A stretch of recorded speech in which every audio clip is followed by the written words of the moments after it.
folks. Here we are.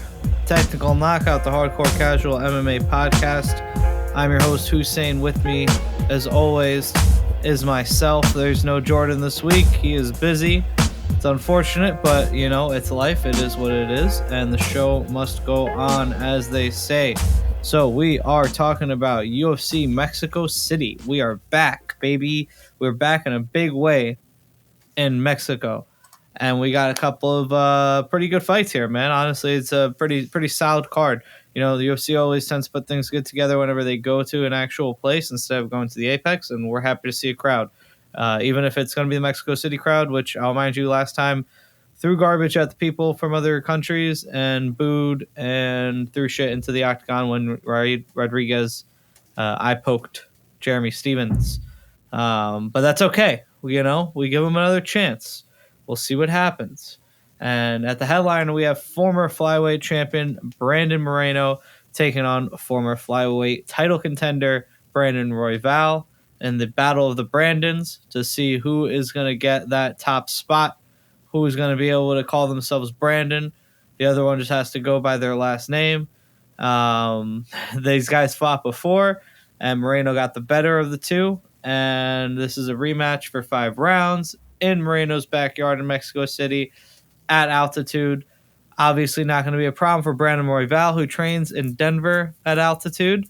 And for Moreno, someone who's never had any issues with his cardio, probably won't be a problem either. So I do expect us to have a very fun fight. I do think it's going to end up going 5 rounds, or if not 5 rounds, a longer fight, at least to the third or fourth. And I think Brandon Moreno's going to get it done, without giving away too much of the analysis too early. I think he's just a little bit more composed everywhere, and I think he's going to have cleaner striking and get to wrestling positions where Royval might not be able to escape and, just win the fight comprehensively. That being said, Royval is a very tough customer. And, I just think it's a hard matchup for him fighting Moreno, considering that Moreno is invincible. And, he had a tough fight in his last fight against Pantoja, who's also invincible. I think Royval, in order to have some real success in this division, he's going to need to fight people who either get tired or are not invincible, that he can crack with an elbow or some weird shit in an exchange and put out. I just don't see it happening with Moreno. I think Moreno is really tough. I think he's very skilled. I think he's very composed more than anything. And I don't expect him to get drawn into the firefights that Brandon Royval knows and loves, that he makes his money in. I expect Moreno to stay a little bit cleaner and, take him down when he needs to and pop him in the face with jabs when he needs to and fight a comprehensive fight and win, probably by decision. If not, I think over 2.5 is a good play. Maybe he gets a late submission or something like that. But, if Pantoja can't submit you, if Kai Kara-France can knock you out, I think it's a better play for Moreno to go for a longer, more sustained approach here. And I believe he'll have great success doing that. Now, I'm not saying that he's going to wash out Royval. I'm not saying that Royval is going to have no chance in this fight. I do think Royval is a tough customer, and he's a live dog in any scenario. I just think that style matchup is favorable to Brandon Moreno, and he will take that title of the best Brandon at 125. I expect Moreno to get another title fight pretty soon. I expect him and Pantoja to have a few matchups and rematches and see who comes out on top. That first fight was amazing. One of the contenders for fight of the year last year, and easily. So, I'm not upset to see Moreno get another shot at the belt. But first he has to get through Brandon Royval, which is easier said than done. But I do think he gets it done. Definitely going to go with Moreno here. I'm going to go with him over 2.5. Let's continue moving down the card here. Because that fight's going to be really exciting, but, there's not much to say about it. I think it's going to be a lot of chaos. And speaking of chaos, we have Yair Rodriguez versus Brian Ortega. I was at their first fight. As long as it lasted, it was pretty interesting. Yair seemed to be a lot faster on the feet, landing leg kicks. When they got to a scrambling position, Ortega got caught in an armbar, pulled out of the armbar, and his shoulder popped out. You could say it was from the submission. You could say it was a freak accident. At the end of the day, they gave the TKO from injury to Yair Rodriguez. Probably could have been a submission, but it is what it is. He got the dub. and now they're running it back for a real fight. Hopefully it ends up that way. I'd love to have seen it for 5 rounds, but I'll settle for 3 in Mexico City. I do think Rodriguez has more tools in this fight. I think Rodriguez is the more dangerous fighter. Ortega's very tough, but I think Rodriguez can land more leg kicks. I think he can land more punches. I think he's dangerous on the ground, as we saw against Ortega and against Emmett. I think we can see him, if it does go to the ground, fend for his own. Ortega might be a little bit outmatched on the feet, I feel, in this fight, and I do expect Rodriguez to win. I don't know if he'll get a finish or not, so I'm just going to go with him by money line, but I like Rodriguez's chances a lot here. I think they have him at minus 170, minus 180 on some sites, minus 150 on others. Probably find him in that minus 170 range, and I expect you jump. I recommend that you jump on that ASAP, because I do think it will go closer to minus 225 by fight night. So I like Rodriguez here in the money line slot. I expect him to get it done. I'm not sure if he's going to knock him out. I think it's pretty hard to knock out Ortega. I don't know if he'll be able to submit him again, or get in a position where he can find that submission again. But I do think he's going to have a lot of success in this fight, mostly by way of the striking, and I expect him to get that victory. So far we're rocking with 2 of Mexico's finest, in Brandon Moreno and Yair Rodriguez.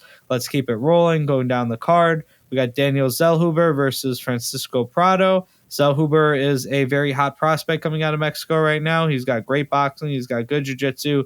He's solid on the feet. And more than anything, he seems to have a lot of composure comparative to his fight years and his actual years. I think he's only like 25 or 26, and the dude looks like a veteran in there. So I do think he has a very bright future in the sport. He's fighting in lightweight, one of the deepest divisions in the sport. So, we're gonna. I hope they give him some time to really develop before they throw him to the Sharks.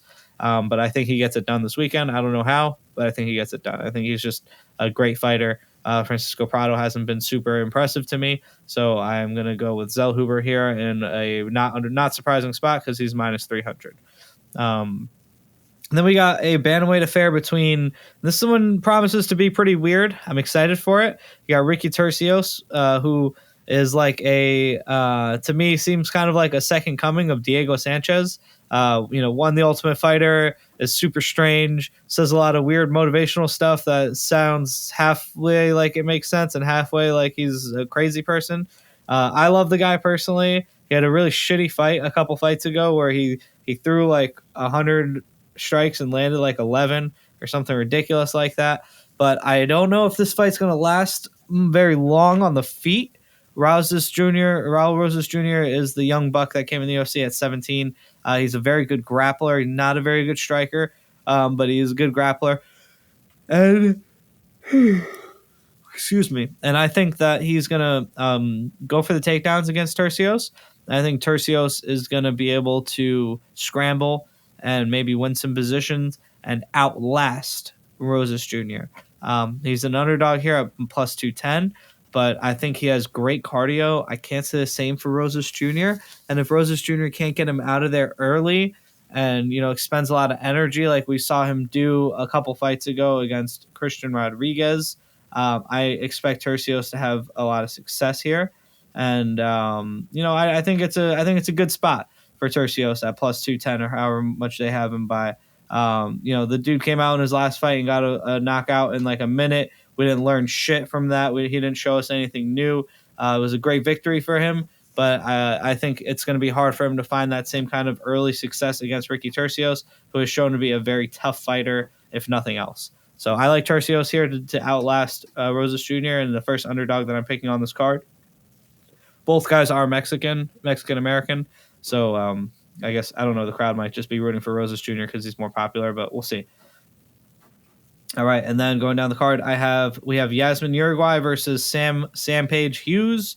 Sam is a underdog here. Yasmin Uruguay seems to be a very strong contender at strawweight, or has the makings of being a strong contender, I should say, because she is very young. She's only 24. She had that awesome fight with Yasmin Lucindo, and a fight that she won a very close decision. And then she beat Estela Nunez and is now coming off of her first loss of her career against Denise Gomes, who hits like a fucking truck. Thankfully, Uruguay took a lot of time off after that fight. That was in July of last year, and now she's fighting in February of 2024. So had a little bit over 6, 7, 8 months to get back from that fight. I like that. I think she's in a good spot here fighting Sam Hughes. Sam Hughes is a tough customer by all intents and purposes. She is a very solid fighter, but she is kind of a middling fighter. Altogether she's 8-5, so not an excellent record there. She lost to some good fighters in Vanessa Demopoulos, Leona Pinheiro, Loma, and Tisha Torres. Lost to a not so very good fighter in Pierre Rodriguez. But it seems to me like she does well against strikers for the most part. Doesn't do so well against the grapplers, even though her background you'd think would be in grappling because she was a wrestler. I think Uruguay has a well-rounded game. I think she's young and hungry, and she's adding tools to her game every time we see her. I think Sam is also adding tools to her game, but I don't know if it's coming at the same rate and with the same athleticism that Uruguay is showing. So I'm going to go with Uruguay here. No surprise to anybody. It shouldn't be. She's a minus 500. I don't know if the odds they make that much sense at like plus 320 or plus 350 for Sam. I think it might be worth putting a little sprinkle on it. But I think more often than not, Uruguay wins this fight. I think she probably wins by decision, if not gets a knockout at some point by just overwhelming Sam Hughes. We'll see what happens, But, I expect they are in Mexico City, so I think that they would give a favorable matchup to their girl in Yasmin Uruguay, and I think this is one. So I'm riding with the favorite here. Going down the card, there's only a couple other fights that I really want to talk about here. We got Jesus Santos Aguilar versus Mateus Mendoza. Mateus Mendoza fought not that long ago and had a pretty interesting fight there, so that's a fight that should be fun to watch. Christian Quinones versus Hani Barcelos is a good one. We always like Hani Barcelos on this podcast.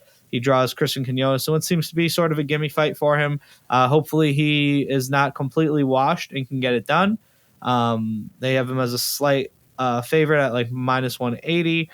So, hopefully he gets it done. I don't know. We'll see. He's starting to age out here.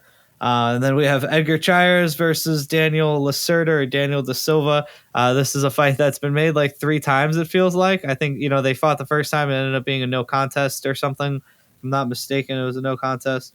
Either way, there was some controversy and they did it again. And somebody got injured, and now they're making it again, even though we saw what happened in the first fight, and we see what happens in all of Lacerda's fights. He goes really hard for about a minute and a half or two, and then he gets very tired.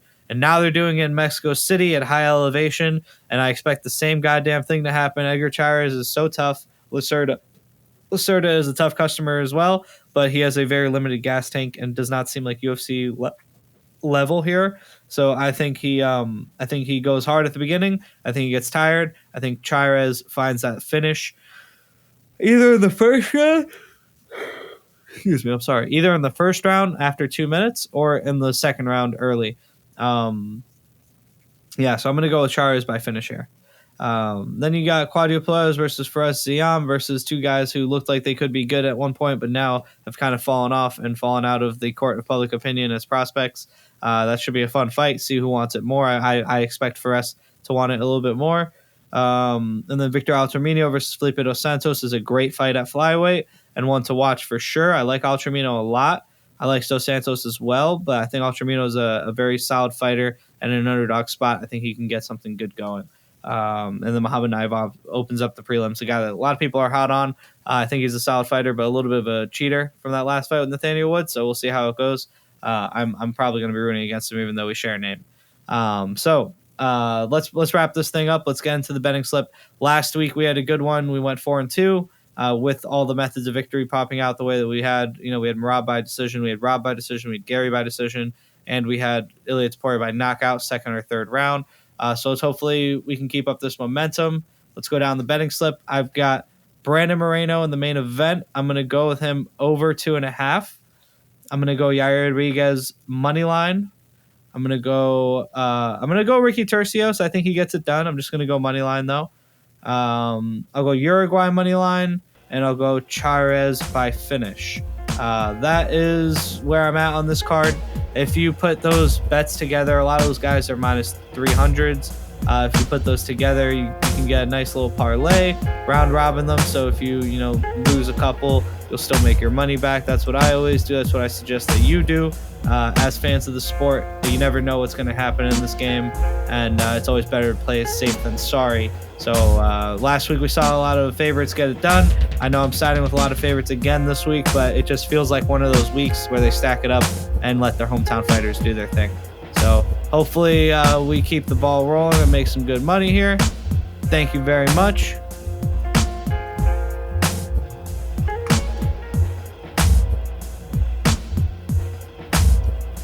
Thank you very much for watching, y'all, and you guys have a great day. Thank you. I love you. Peace out. Thanks, guys.